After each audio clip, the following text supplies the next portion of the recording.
Are you annoyed that your business is not growing or slowing down? You may have a problem with one of the crucial areas and not be aware of it, which can seriously harm your chances of success. Want to know what these areas are? In today's video, you'll learn exactly how to find the problem, identify where you're making mistakes in your business, and know what to focus on in your marketing strategy to fix it. Ready? Let's do this. Hi my lovely people, it's Natalia and welcome back to my channel where I share super actionable ideas on content creation for entrepreneurs and creatives. And today I'm here to talk about the very first thing you need to do to really fuel your marketing strategy and improve your business at the same time.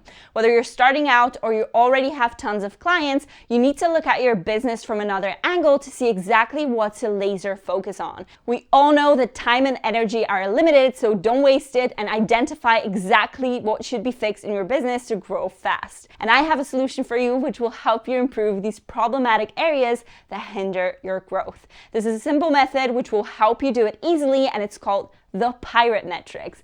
Incidentally, that's actually the very first step you should take to build a strong marketing strategy, so you're in for a treat. By the end of this video, you'll know exactly where your business is at right now, how to identify your weaknesses, and know what to focus on in your marketing. So take your notebooks out, grab a cup of coffee, and let's fix this bad boy. The pirate metrics are also known as the R framework, so that's where a little fun pirate reference comes from.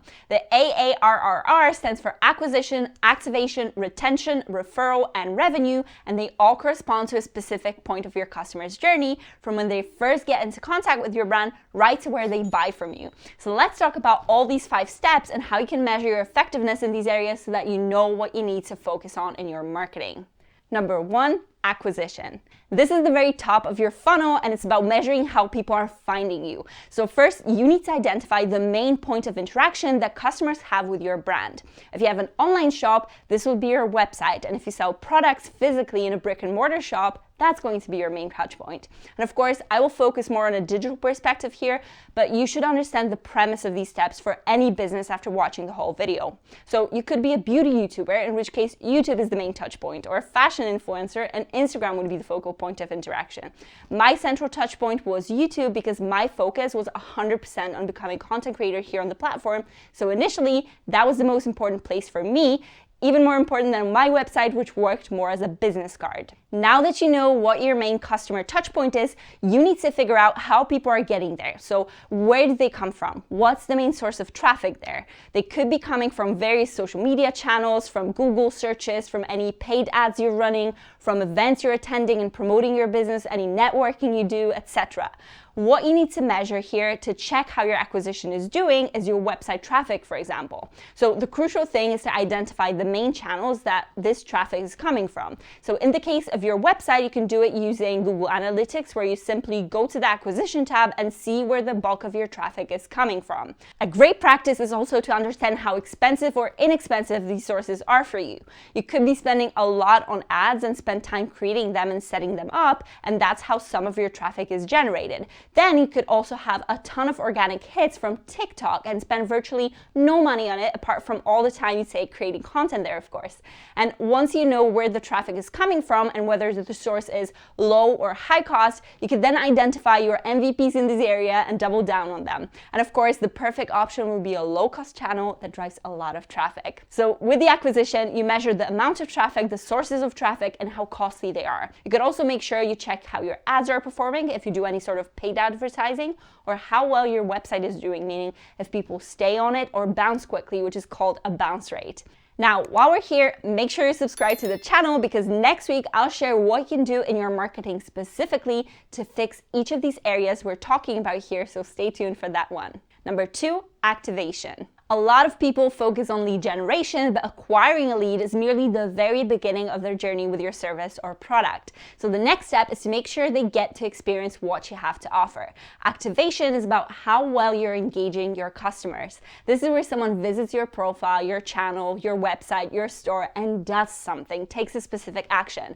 So this is also where you have the opportunity to nurture the lead. Now, you probably know this, but it's very unlikely that someone visits your website and poof, magically buys from you straight away without getting a better feel for what you or your brand is all about. So what kind of an action are we talking about here? So this could be signing up for your newsletter, sending a contact form message, downloading your app, inquiring about your offer, etc. So choose an action that you want the followers to take and measure it. At this stage, you want to be sure that your value proposition really shines through so that you really engage and activate the users. You need to know that their experience is absolutely top-notch, so they want to linger and have more to do with you. Measure the number of these actions and you'll be able to understand the quality of the traffic that's coming your way. Without the activation component, you can have tons of people visiting your site, have tons of meaningless likes under your posts, but if nobody takes the action that you want them to take initially, that's a clear indication that something is not quite right, whether their experience is not great or they themselves are not really your target audience. So it's important to identify what the problem might be, where the people are bouncing, and where they decide, meh, I give up. It's worth pointing out here that it would be good to also check how much time it takes for a lead to get activated. Once you measure your success in the activation stage, you'll have a better idea of what you have to improve. Now, a little side note before I go on to chat with you more about the 3 R's in this framework. Depending on the type of business you have, the different models, these following 3 can be kind of mingling or changing places. Sometimes revenue will come first, and then you'll have the retention, referrals, and sometimes the retention will be first. I'll stick with the order that the creator of these pirate metrics, David McClure, presented them. Number 3, retention. Now, generating and activating a lead is fantastic, but now the next step is to make sure they come back and hopefully stay with you for longer. The thing is, if there are new people coming in contact with your brand, becoming engaged initially, but then they never really come back to interact with you more or use what you put out there, then you're only stopping at the very beginning of the customer journey and not really establishing strong relationships within your business. The more a person interacts with your brand, the longer they stay with you, the more valuable that person is to your business. So at this stage, the retention stage, check how many returning users you have. So for example, YouTube Analytics allows me to check how many returning viewers I have on my channel, which is quite an important metric for me. I gave the example of newsletter signups in the activation phase. So what's your open rate? How many people are reading your emails after the first sign up? After you apply to your prospect's inquiry through a contact form on your website, how many people replied? And how many of your existing clients are coming back to make more purchases? Just like the activation stage will have a huge impact on your retention, referral, and revenue stages, retention also increases your referrals and revenue. When the users are monetized, retention is also a very crucial part of your business in the same way. So let's say you have a card business, meaning you offer handmade cards with stunning calligraphy and very unique designs for all the different occasions. If someone sees your great TikToks, they feel drawn to your brand, decide to follow you on Instagram, or even buy a card for someone's birthday.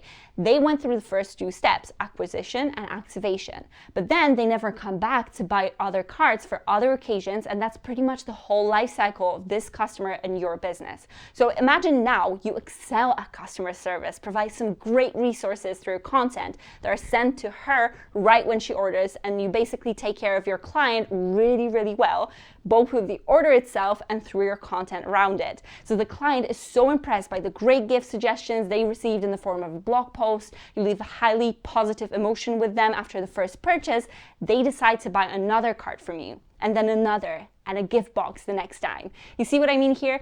When you make sure the retention function in our business is really high, it prospers much better and the client benefits too. This is the reactivation phase. So think about it. As a customer, have you ever been so happy with a purchase and a company impressed you unexpectedly? What did you feel? How likely were you to buy from them again? I know I had that happen to me a few times and I became a really loyal client from then on. And if you can emulate it in your business, that's a really important step up. So apart from measuring your open rates, etc., you can measure your customer lifetime value and your customer churn rate here too. Number 4, referral. And speaking of very satisfied clients, what do they tend to do? They talk, and they talk to their friends and family and coworkers, etc.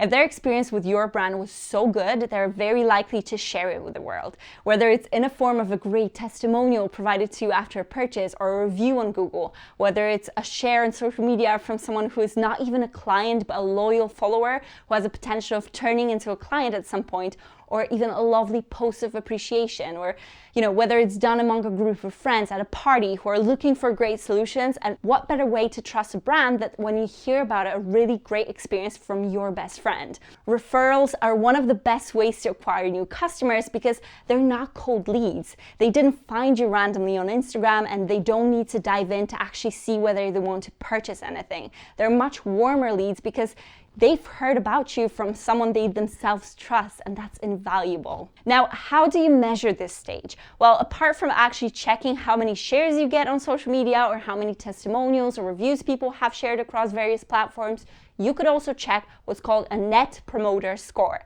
And a Net Promoter Score may sound like a very technical phrase, but I'm sure you all know what it is. Have you ever taken a survey or got an email from a company asking you, how likely are you to recommend us to a friend or a colleague? And it's usually coming with a lovely scale from 1 to 10. Well, that's called the ultimate question by the creators of the Net Promoter Score because it really helps you understand who a promoter is. So someone with a fantastic experience likely to share with others, and who is a detractor, so someone who's likely to give you some bad word of mouth. It's really a great metric to focus on here. Number 5, revenue.